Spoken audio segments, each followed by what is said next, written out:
40 years ago tomorrow. Who made it?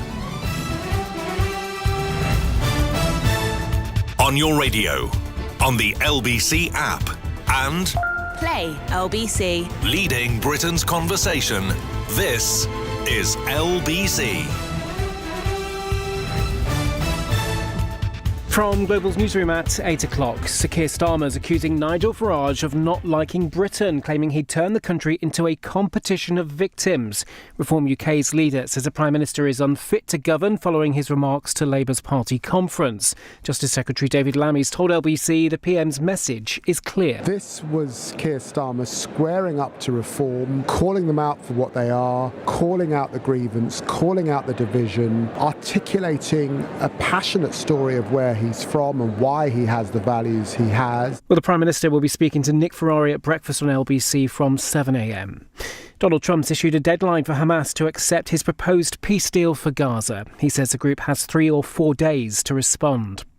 A migrant who assaulted 4 people at the Asylum Hotel where he was staying has been jailed for 16 weeks. Mohammed Shawak was a resident at the Bell Hotel in Epping at the time of the offences between July and August. And Oscar-winning actor Gary Oldman's been knighted for services to drama. The 67-year-old says he felt very emotional after accepting the honour from the Prince of Wales at Windsor Castle. In the city, the FTSE 100 has closed up 50 points at 93.50.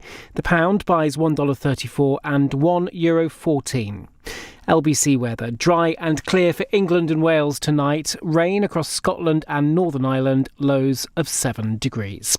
From Global's newsroom for LBC, I'm Daryl Jackson. This is LBC from Global, leading Britain's conversation. Cross Question with Iain Dale.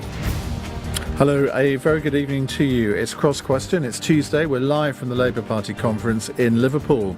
Joining me on the panel this evening is Stephen Kinnock, Labour Health and Social Care Minister and MP for Aberafan, Maesteg, and Mick Whelan, General Secretary of the Train Drivers Union ASLEF, and Zoe Grunewald, a political journalist who's the Westminster editor of the website The Lead. We are awaiting your phone calls with your questions. 0345 6060 973. You can WhatsApp on that number. You can text 84850. And of course, we'd love you to watch us on Global Player or the LBC app. Call 0345 6060 973. Tweet at LBC. Text 84850. Cross Question with Iain Dale. This is LBC. Well, let's start with the text question from Gordon in Hampstead, who says, does Starmerism exist? And if so, what is it? Mick Whelan. I think it does. I think what we saw today was a Prime Minister becoming more comfortable in their role, more competent within it, and he has a vision about what the type of country we want to be. He wants to reclaim the flag in so many ways that people in their communities work for their communities, do things in a way which are not seen in isolation and not a society of individuals. And I think he made that quite clear today. How is it different, though, from, say, Brownism or Blair? I'm not sure there ever was Brownism, but there's certainly Blairism, wasn't there? I think the economy was in a different place, so your opportunity to make that offer to people was in a different place. So when Tony got into power and Gordon subsequently, the economy was on an up. And we did massive amounts for education, massive amounts for the NHS. And if you couldn't get the bounce off of that, what could you do? But after 16 years of austerity, you have to reclaim that ground in a different way and try and achieve growth. Zoe. I think if Starmerism exists, then at its best, it's what we saw today, which is in essence kind of pragmatism. I mean, it is responding to the probably the greatest issue that this country is facing, which is the rise of the far right and the rise of the hard right, however you want to characterise it, and that increasing desire from some politicians to see the politics of division. And I think he responded in a way today that was good. I think it united people, and it was saying this is a Labour government that wants a country united in fairness and people getting what they deserve for the work they put in. And I think the problem is that Starmerism has been a bit wishy-washy and it hasn't really been anchored to anything. But I think today, if it's what we saw, then it is a pragmatic response to those issues. Stephen Kinnock, you've served with Keir Starmer in Parliament for 10 years.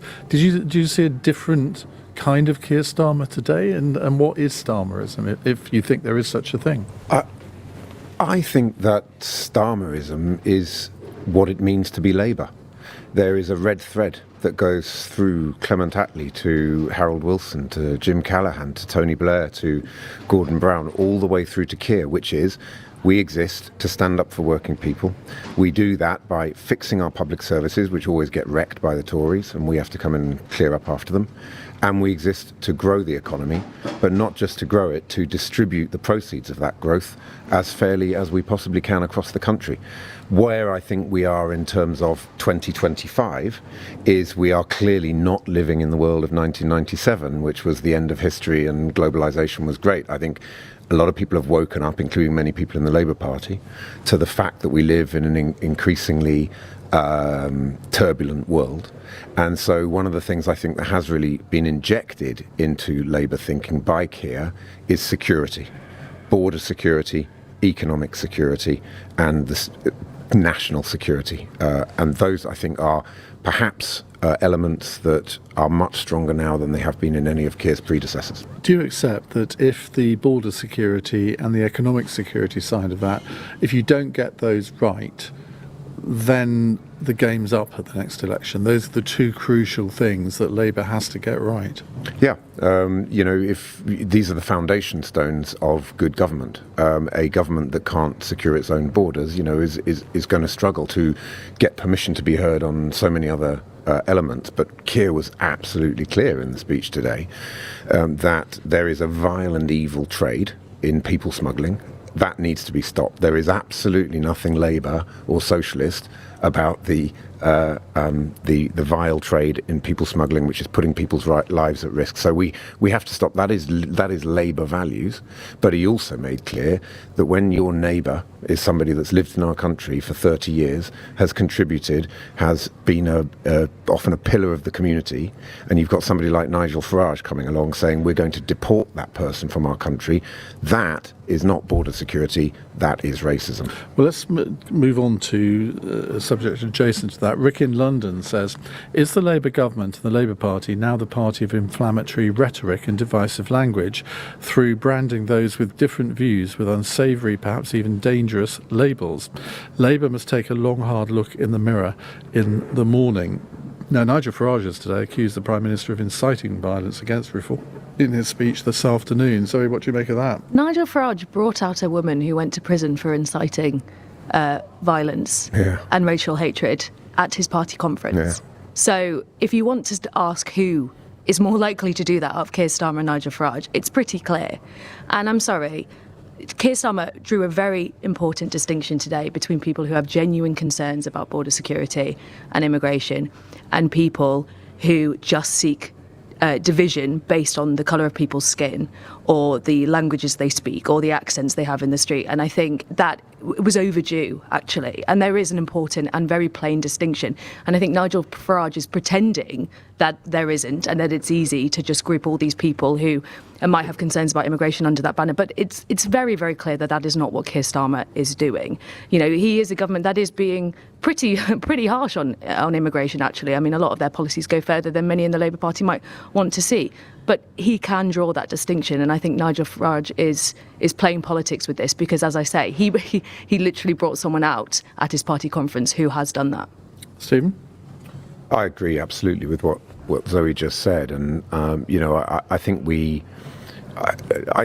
also a week ago, Nigel Farage was standing up saying he was going to do battle with Mayor Sadiq Khan. So I think there's a little bit of he doth protest too much in all of this. Let's be clear. So much of what Keir's speech today was about was saying, OK, let's have that debate about what is the meaning of true patriotism. We are ready to have that debate. I tell you what true patriotism is not. It is going to give testimony in the US Congress and comparing our country, our great democratic country, to North Korea. You cannot claim to be a patriot when you go to another country and you trash talk your own country in front of other American politicians. So let's have that debate about what true patriotism is. And if Nigel Farage wants that to be the debate that takes us through to the next general election, I say bring it on.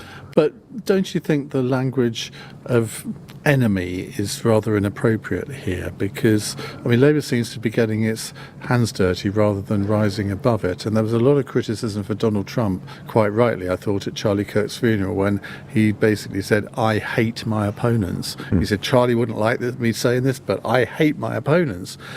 And when the word enemy is used, it's a sort of bit of an echo of that. And you would have criticised Trump for saying that. Do you not get a little bit queasy with the kind of language that we heard this afternoon?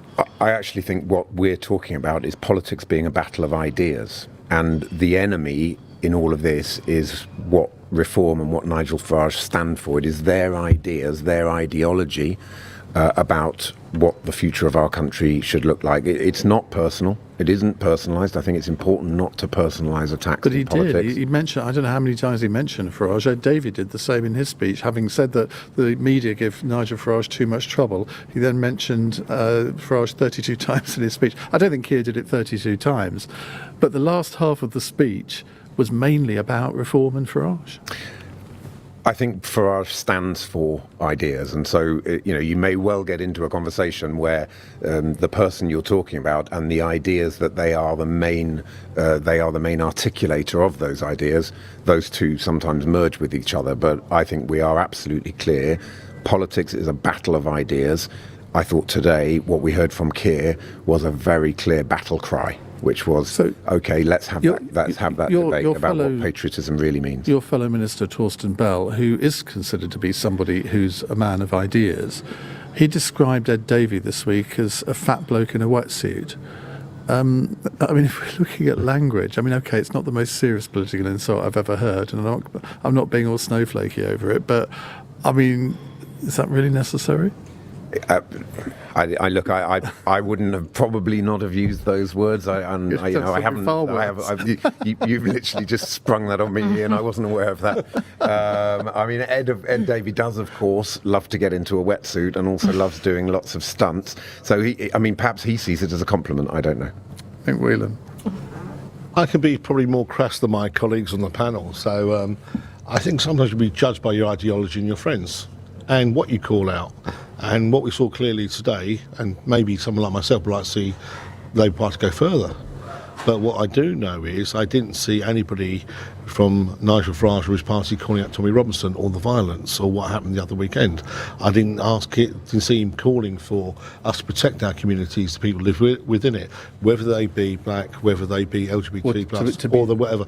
I should just slightly pick you up on that, because Nigel Farage has always distanced himself from Tommy Robinson. He's banned Tommy Robinson from being a member of any of the political parties that he's led in the past. So I think we probably need to make that clear. And I appreciate that point. But what I was trying to say, he's never called them out. Well, he's never actually then. So part of where we are in the UK at this moment in time is that people that Nigel does associate himself, Steve Bannon, whatever, were on those marches, were on those groups, and he's quite happy to be associated with them. I do wonder if the modern UK would want to be associated with Donald Trump if he didn't happen to be the President of America. I don't think his ideology and his politics naturally resonate with Labour or the society we'd like to see. So I think we have to put it into context, and if you're going to challenge that, I think language does matter, by the way, and you're quite right, but I can't see how you can do it without being totally benign. So do you think we had a caller in the last hour, he said, have we really got 3 or 4 more years of this, where it's sort of going from Farage to Starmer as to who can sort of insult the other most? I mean, I suppose that's what we've got to expect from modern day politics, is it? Well, I mean, it does seem to be the way political discourse is going, and it is worrying because it is increasingly polarised, and it does feel like it is becoming increasingly violent in the language that is used. And, we also see the spilling over of what happens often in the US politically because of social media into the UK more and more. So I do think we do need to be careful with our words. But I think there is an important point here, which is that language has already been used by people on the right. Look at the language Elon Musk used when he was beamed into that rally, basically calling for the British people to overthrow the government. The stuff he said about Jess Phillips, for example, in the past, I don't think Labour should go there, obviously. I think it's important that the progressives amongst us are above that. But I do think we need to be robust, and I think we need to be very, very clear that that language and that ideology and that accompanying politics that Nigel Farage dabbles in spreads hatred and divides us and is in opposition to what we want to achieve in this country. But isn't there also a problem here for Labour? And I think you sort of, in your answer there, you almost sort of portrayed that whole 150,000 crowd or whatever it was as being far-right Tommy Robinson supporters. I mean, that was how it came across to me anyway. But I mean, you talked to, Trevor Phillips, for example, was there, not a friend of that kind of person. And he said it wasn't like that. Yes, there were some Tommy Robinson acolytes there, but certainly not all, but most of the people there were there because they felt something was wrong with their country. And if Keir Starmer launched an attack on that whole 150,000 group, there'd be a lot of people thinking, well, he doesn't speak for me, and I'm here because I'm frustrated that the Tories, the Lib Dems, they've all let us down, and we're looking for something different.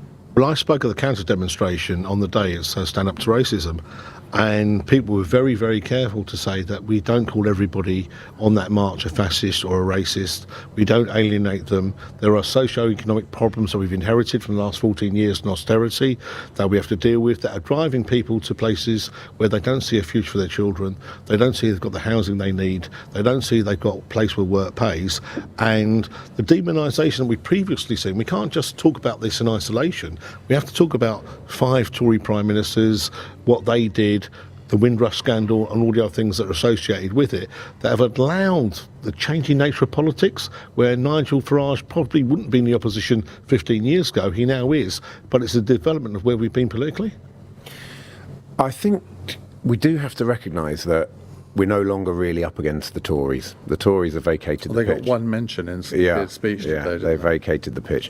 So, whilst I profoundly disagree with the vast majority of what the Conservative Party stands for, I have actually always believed that most Tory colleagues, MPs, in Parliament, they actually are in it for the right reasons. It's not a debate about what do you really believe in terms of you want to try and make the country a better place, and you are trying to be constructive. I think reform is a completely different proposition. And that is where the fork in the road that Keir is talking about. This is now a different kind of political ball game. And that is why I think we have to use Zoe's word, we have to be absolutely robust on the values part of that fork in the road.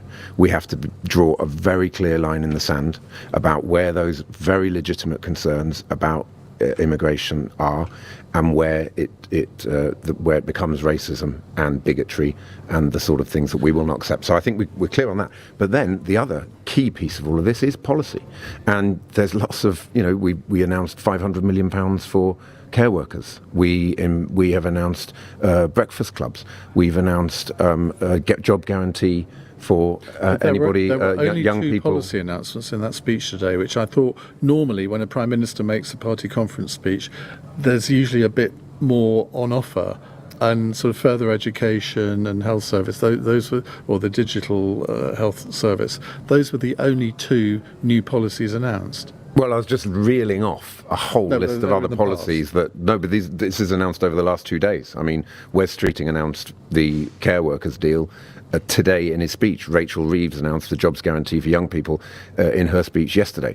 So I think we're coming forward with a raft of policies, and in the end, I think people go to the ballot box on the basis of 2 things. They do, I think, they vote on how do I feel about this party? Do they really represent what I think it means to be British in 2025 or 2029 or whenever it might be? And then they look at the pound in their pocket, and then they look at their public services and the policy piece. So I want the debate to be about policy. But I also think reform is a completely different proposition. Right. We're no longer dealing with the Conservative Party. More questions to come on Cross Question. It's 90 minutes past 8 on LBC.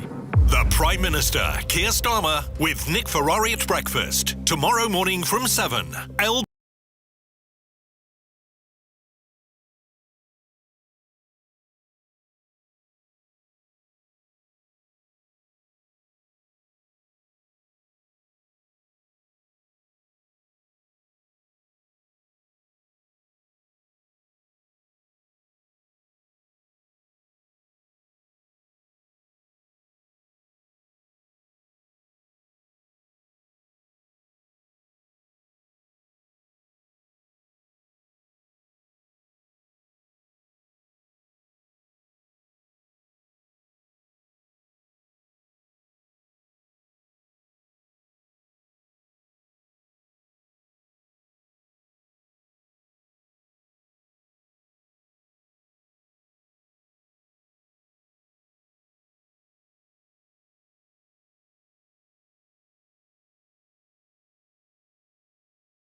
See online for details. Cross Question with Iain Dale. Watch live on both Global Player and the new LBC app. 8:21 on LBC. We have with us Mick Whelan, General Secretary of ASLEF, Zoe Groenewald from The Lead, and Stephen Kinnock, Labour's Health and Social Care Minister. Now, I don't know how old you were, Stephen, in 1985. 15. 15. So you will remember this. I'll tell you what happens with impossible promises. You start with far-fetched resolutions. They are then pickled into a rigid dogma, a code. And you go through the years sticking to that, outdated, misplaced, irrelevant to the real needs, and you end in the grotesque chaos of a Labour council hiring taxis to scuttle around a city, handing out redundancy notices to its own workers. I remember watching that speech live. I was a little older than 15. Not that much. Not that much older. No, about 23. And it was one of those political moments that you just knew you were going to remember for the rest of your life. Now, as a 15-year-old, did you know that your father was going to do that? And were you watching it? No. I suppose you were at school. No was the answer to both questions. I would have been at school at the time or playing football down the rec with my mates. I was not particularly interested in politics at the age of 15. And obviously, Dad became leader when I was 13, which is maximum embarrassment age. Spitting image every Sunday. So there's endless material for everyone to rip you to shreds the next day in school. So I was not particularly enamoured of politics in general at the age of 15, I can tell you.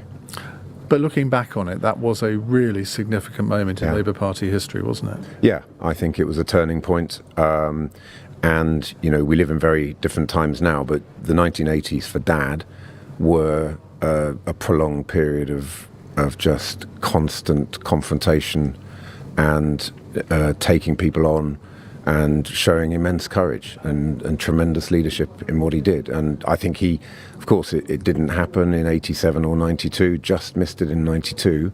But there's no doubt at all that he laid the foundation for what happened in 1997. Mick, what's your memory of that as a trade union? Well, like you, I was about 23. And I just left banking. Believe it or not. Just left banking? Yes, and fallen into the rail industry after spending some time in Europe. And I would have probably been on the other side of the divide at that moment in time. I was far more aggressive when I was younger and not understood the full nuances of big P politics. And I would look at it from the outside and thought, well, these are socialists. Why are we doing it to them? But, then I admire Neil massively. I've grown up with him. I've been on panels with him. I've been, fundraising with him. And you start to learn that you have the challenges that you face at a point in time politically, and you make those big decisions, like you said. Now, Corey is saying, who is it? Explain Neil Kinnock. We've assumed knowledge here. And it is, for people of our age group, we assume that everybody will know what that was all about. Well, it was about bringing the Labour Party back from the precipice of being controlled by the militant tendency, and Derek Hatton in particular, and that's who his fire was aimed at in that speech. And it had a long-term effect, because over the next few years the militant tendency effectively was extinguished from the Labour Party, and without that John Smith and Tony Blair could never have really happened. Have I got that right? I think that's absolutely right, Ian. And one of the things that always struck me about it, and obviously being so close to Dad during that time, was just how street level it was. This was about, taking back constituency Labour parties, ward by ward, branch meeting by branch meeting, making sure you had the right numbers in the room to get the secretary deselected because they were clearly an entryist, one of these parasites from the militant tendency that were feeding off the Labour Party and trying to take it over. So it wasn't, I think some people think being the leader of the Labour Party is just always big picture. You paint the big thing in primary colours and you leave it to everybody else to implement. That wasn't Dad. He was absolutely involved in cleaning the Labour Party up from top to bottom. And so you weren't even a flicker in your parents' eyes at that point. But I don't think so. How much, as a much younger person, do you relate to this? And sort of, hearing that clip, you probably heard it before, but it was a seminal moment, wasn't it? Yeah, and it's interesting just reflecting on the sort of speeches that you hear today. I don't know if it's just hindsight or just because I'm only ever dealing with this context and I lack a lot of that historical knowledge, but you just feel like the oratory back then was so very impressive and the delivery was so very impressive and powerful. And I think, reflecting on Starmer's speech today, it's not going to be one of those historic speeches that potentially everyone remembers, but I do think it still served its purpose. It offered something to the membership, to MPs, to everybody. Everyone had come to conference on Saturday and Sunday feeling a little bit uneasy about where Labour was going. There were rumours of a potential leadership ousting, and I think everyone's leaving now feeling slightly more satiated that Keir Starmer is on the right path, he's saying the right things, and possibly it's given the party that oomph it needed when it was feeling a little bit lacklustre. Well, Tessa Dunlop and I talk about some more other memorable moments at Labour Party conferences in history. Don't Send Me Naked into the conference chamber, and Aaron Bevan, 57, Hugh Gaitskell, Fight, Fight, Fight Again, 1960, and so on. So that episode is available now. Right, Joe is in Brighton. Hello, Joe. Hi, Ian. It's good to talk to you again. This is this is going to be a question, and I hope you just allow me to say one more thing after. Do you agree with me that Labour needs a press secretary like Caroline Levitt every day explaining what the government's done at 9:30 p.m. before the 10 o'clock news? And the second part of this question, the unions need to do more to explain what Nigel Farage's policies are, because Political Joe went to Clapton and people didn't realise that Nigel Farage voted against workers' rights. They said, I need to speak to Nigel because I voted to reform. So many reform voters are not looking into their policies properly. That's what I ask. Okay, Joe, thank you very much for that. Zoe, fancy the job? I can actually imagine you doing that job. Really? Yeah, I could not do that. Possibly not in the same style as Caroline Levitt, who we should explain is Donald Trump's press secretary. Shall we say I'm always told I can't use the word feisty because men only ever use it about women. So she's very direct, shall we say. And I'm not very feisty, I have to say. Not really, you have your moments. I have my moments, I do. If you push me, I will.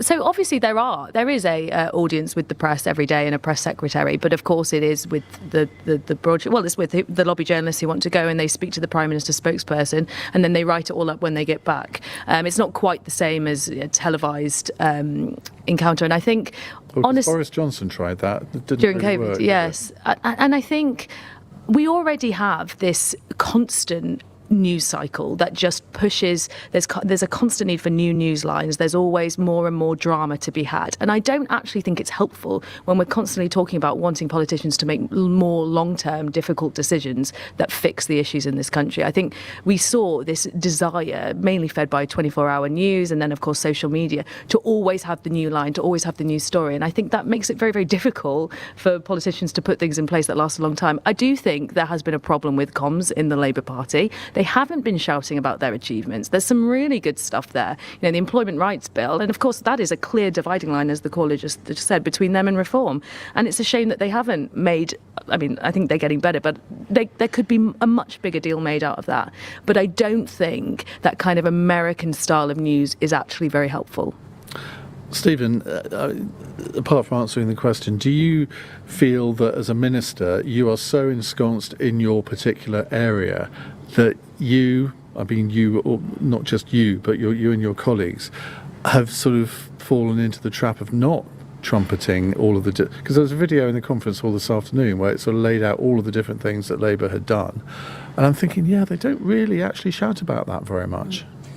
Yeah, just to answer the question, I take, some might say, a more old-fashioned view that I think politicians are democratically elected to stand in front of the camera. We're democratically elected to do a lot of things, to legislate, all sorts of other things, but we are there to stand in front of the camera and explain the policies of the government. So I would be a little bit uncomfortable about somebody who was not elected taking that role, but I think they do things very differently in the United States. In terms of your question around getting sucked into the business of being a minister, I agree with you, Ian. Actually, it is a real challenge, and often talk to colleagues in Parliament, in the tea room, who have become ministers, and particularly when you're a new minister and you're just really trying to get on top of your brief and just digesting vast amounts of information, you can sometimes forget about the politics and get sucked into policy.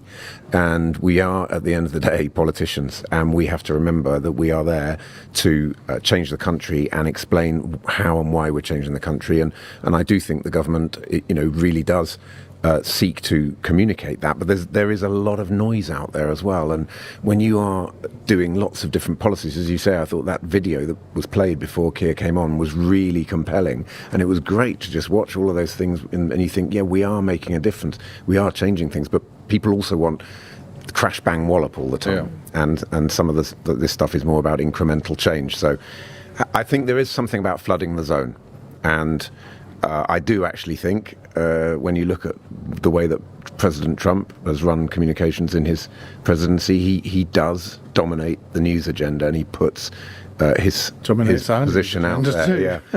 So, he floods the zone. And that is clearly something we're going to have to do more of. I mean, last night we were going to be doing Labour Party conference stuff for the whole programme, ditched it after 20 minutes because Trump speaks, and when Trump speaks, it's news. Mick?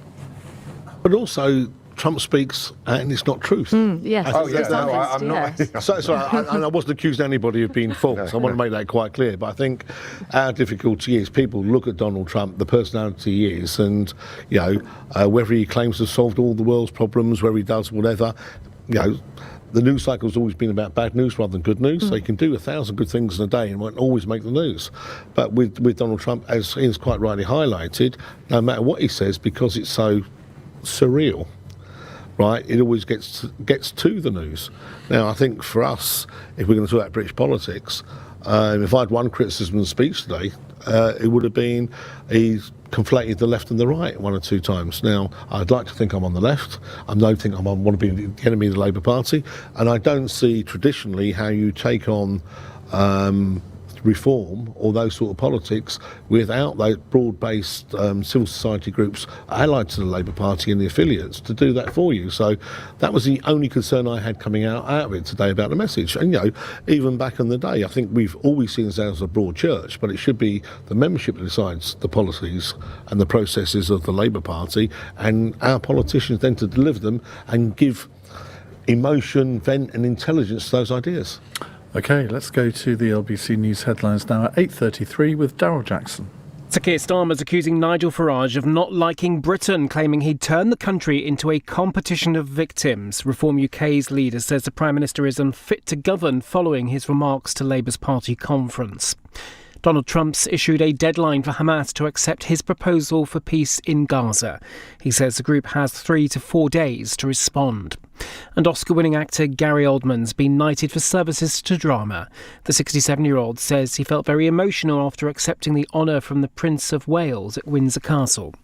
LBC weather, dry and clear for large parts of England and Wales this evening. Rain continuing across Scotland and Northern Ireland. Lows of 7 degrees. This is LBC.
UK. Cross Question with Iain Dale on LBC. You're listening to Cross Question at 8:35. Stephen Kinnock is here, Labour Health and Social Care Minister, MP for Aberafan Maesteg, and Zoe Grunewald, she is Westminster editor of the website The Lead, and Mick Whelan, General Secretary of the Train Drivers Union, ASLEF. Now, the next question is from Mark, and here's a sentence to drive fear into your heart, Mick. I used to work with Mick, says Mark. Don't worry, it's not a bad one. I'm a member of ASLEF, and I'm worried about the number of members of our union who I speak to who are willing to vote for Farage and Reform. How will unions deal with members who don't espouse union values of diversity and Labour? Now, I think until very recently, for the last 9 years, Mick, you chaired Labour Unions, a group of trade unions affiliated to the Labour Party. Is this becoming a bit of a thing among unions? Because I know one of the big unions has done a survey of their shop stewards, and 30% intend to vote Reform. Trade unions are a reflection of society, the people that belong to them. Most of the people belong to a trade union for what they can do within their industry, for their terms, conditions, their wages. A lot of them ascribe to our traditions of international solidarity and the other things that we do, and the things we do within civil society. But if you're living in any community, and the people around you, your family, or whatever else, are suffering from the last 16 years or more of austerity in real terms, and you're worried about your children getting on the housing ladder, you're worried about all those things, those socio-economic things that are driving people into the arms of Reform and elsewhere apply to my members and anyone else. It's up to us to educate them, it's up to us to encourage them, it's up to us to whatever. But I don't actually believe in the whole trade union movement. We actually believe that everybody that was a member might not vote Tory, might not vote Liberal, might not vote Green.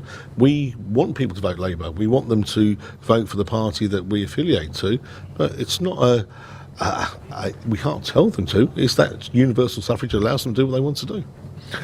And of course, Stephen, you represent a Welsh constituency, and the polls show that Reform are likely to do very, very well in the Senedd elections next year. Are you, in your own constituency, seeing this phenomenon as well?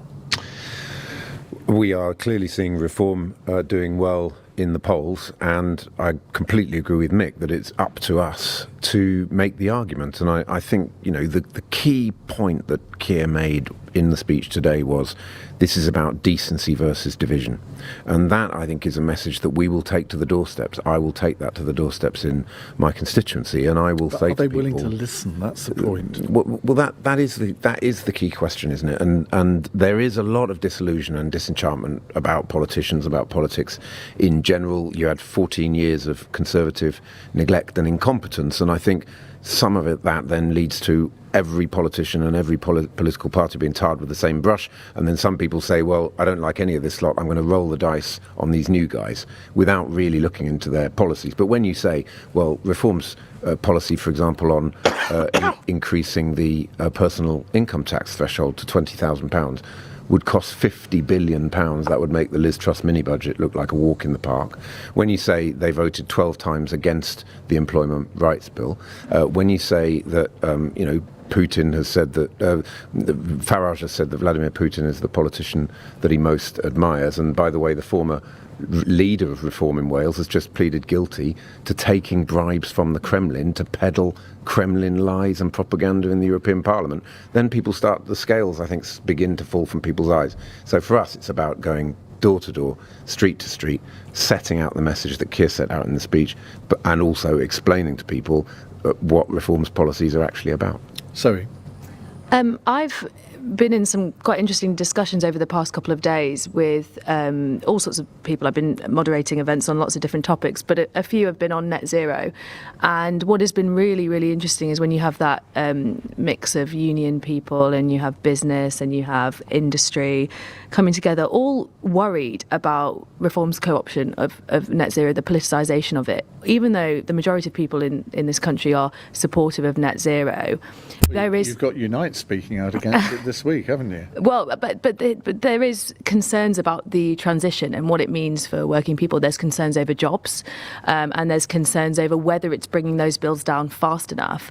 But of course, the counterfactual is that if Reform do get their way and they rip up all the net zero obligations, not only are businesses saying that would be terrible for us, we've invested all this money and time in this, but also you then have us dependent on oil and gas prices, which are set by Russia, and therefore you would still. You can't possibly say that oil and gas prices are. Well, it's international markets, and they respond to the volatility. But they respond to the volatility that is injected by. Well, that's different things. That's what I mean. Okay. I don't think it is that different. You see what I mean? What Russia does has an impact on our energy prices. What Saudi Arabia does, what America does. Yes, but Russia is one example, and we've seen that after the invasion of Ukraine. And I think communicating how it's very easy for Reform to say they have the answers and that it's going to, people are going to keep their jobs and people are going to have lower bills if they just abolish net zero, for example. It isn't true, and I think what was really coming out very clearly is that they want government to be really strong on this messaging and explain,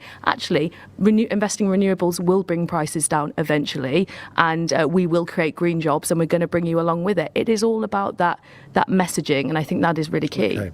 Right, a text question from Harry, who says, is Wes Streeting right that Angela Rayner should be back and back soon? Stephen, I know you can't answer this question really, but I mean, he's a cabinet minister. Well, he's your boss, isn't he? He said that. I think Keir Starmer has said something similar. Angela is a legend in our party and in our movement in terms of where she's come from, what she stands for. It's very sad what happened. She was a superb Deputy Prime Minister and a valued member of the cabinet. We are where we are now, and clearly, Angela will work and continue to support Keir from the backbenches, and then who knows, and time will tell. Would you personally like to see her back soon? I want to see the most talented people that we have on our front bench, but you do clearly also have to recognise that when the ministerial code hasn't been respected, then people have to resign, and that is the right thing to do. She did that. She took the right decision, and then I think clearly, there's a period of time where she will reflect on all of that. That period of time then perhaps comes to an end at some point, and she perhaps maybe does at some point become a candidate once again to re-enter the cabinet. But there's many maybes and many perhapses in that sense. in Margaret Thatcher's government, she established some sort of precedent where you could come back, but you had to fight a general election first. I mean, Cecil Parkinson was the obvious one there, but there were many others. Do you think that's a reasonable thing to expect to happen here?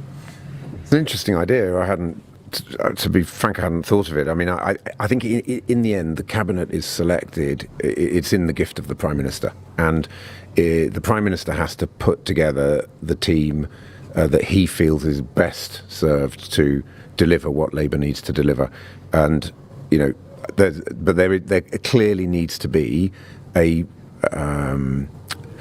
there needs to be a change in personnel when a member of your team has not done the right thing, and then I think it's up to the Prime Minister and the whips to. That's a leadership question. It obviously is. It's a leadership question. Wes was quite happy to give a view on this, and you don't seem to. Look, I think it's. Should we put him out of his misery? No, I'm enjoying it. Yeah, you do. You all look like you're loving this. And, Easy for me. Look, I think Angela's brilliant. I would love to see her at some point back in the cabinet.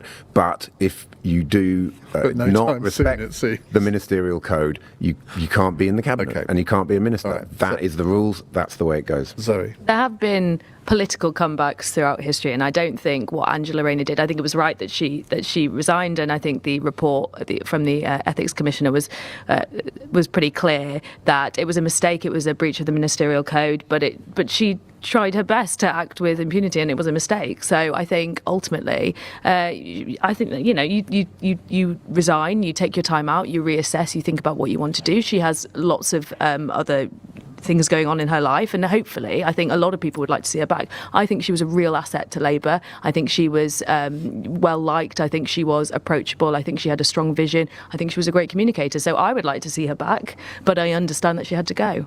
Mick? I've been on many platforms this week with the Prime Minister where he's paid tribute to Angela, where she's come from, where she's been, what she's done for the party, and I see real regret there that this has been made. Because he didn't need to do that, did he? Well, let me finish my little bit of contribution, then you can challenge me on it. I think what we're missing here is that we had those 14 years whereby people were heating the stables and getting 40 grand wallpaper and doing all sorts of things, and the Labour Party's decided to be more transparent and hold itself to a higher level. If you're doing that, then you live and die by the sword in which you've created. But she's my friend, she's a colleague. I'll declare that I've known her a long time. I believe she'll be back. I believe she'll be an asset, and I believe that but by doing what she's done, she's actually upheld the values that she attributed to. She made a mistake, as somebody's quite rightly said. Now, would you punish somebody for that mistake forever? I hope not. Wait until after the next election, though, or would you like to see her back sooner? Personally, I'd like to see her back sooner. I think she's an asset to the party. I think she's an asset to the movement. And also, I've done so much work on this. I'm totally biased, by the way. I'll make that quite clear, right? I don't believe we'd have got to where we wanted to in the Employment Rights Bill, where we're going to be on the New Deal with the 81 statutory changes that come in the future, without her determination. And what that will do for people across everywhere, all working people, it's going to be such a massive thing. It'd be nice to see you come back and finish some of that off. Okay, right, we're going to move on to a few other subjects before we finish cross question at 9 o'clock. And then our 9 o'clock question is, should Angela Rayner be brought back? Because I genuinely don't know what our listeners are going to think of this, because I think there will be some who've taken your line, Mick, but I think there'll be others who think, well, if they do that, they're just the same as the Tories. And I mean, that's a dilemma that a Prime Minister has, doesn't it? It's 8:46.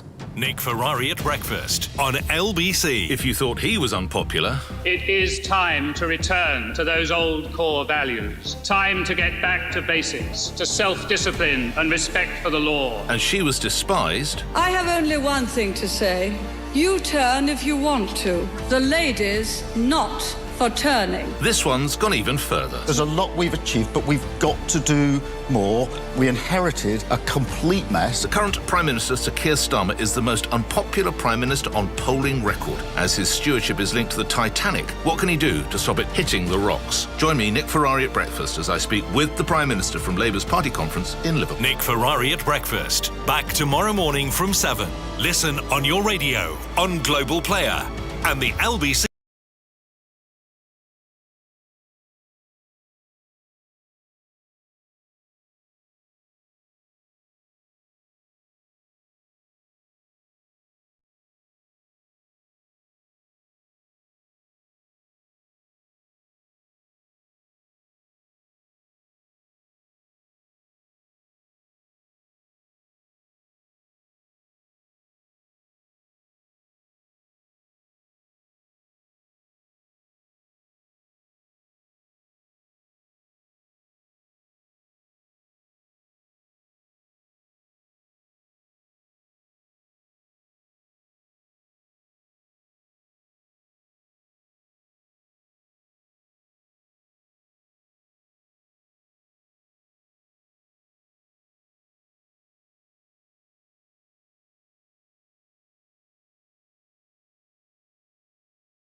.co.uk. Cross Question with Iain Dale on LBC. Text 84850. Stephen Kinnock, Mick Whelan and Zoe Grunewald answering your questions. Jenny is in Beckenham. She says, if the government was really bothered about care workers, they'd fix the system they'd have to work in, wouldn't they? Wouldn't they, Stephen Kinnock? That's what she's directing this at you. Why has no party got the guts to do what's needed and make care a part of the NHS? Well, Jeremy Hunt sort of went down that road a little bit, didn't he? Why isn't it an actual formal part of the NHS? It's for a long time been a mixed economy, so a bit like dentistry, if you like. There's some people that do get fully funded care if you have a household income of below £23,000. Then you qualify for support for adult social care, and if you don't, you don't. It's a similar position to other parts of the NHS, which are a mixed economy. The government is really clear that we need to fix this. We've set up the Casey Commission, which is looking at how we create a national care service underpinned by standards, by training, by a clear definition of the kind of care that every person in our country should expect. And she will also be looking in a slightly longer time frame at the funding model for it. We have, of course, got the Dilnot review. And under the previous Conservative government, that was a review that, when Boris Johnson was Prime Minister, he wanted to take forward. Sunak said no. Johnson then said, we'll put 1.5% levy to pay for it. So, there's a lot of work. We've been round the block many times on adult social care, and we absolutely are clear that we need to fix it. Why do we need all these reviews? We've got all the information. Surely, as political parties, should surely come to a conclusion, think, well, this is what we think the future of social care should be, and then put that to the electorate. We don't need any more reviews. Well, that is what we're doing, but we've got to do it. There's two things. One is to be clear on where we are in terms of the financial position, in terms of the kind of modernisation that adult social care needs, and the other is building a cross-party consensus. For too long, adult social care has been weaponised by political parties of all stripes, and the Labour Party is just as guilty as any other party of doing this. So a big part of what Louise Casey is doing is reaching out. The first meeting, cross-party meeting, has taken place. Representatives of all the main parties represented in Parliament were there. The Secretary of State for Health, Wes Streeting, was there. Including reform? Yes. And we're taking forward those discussions.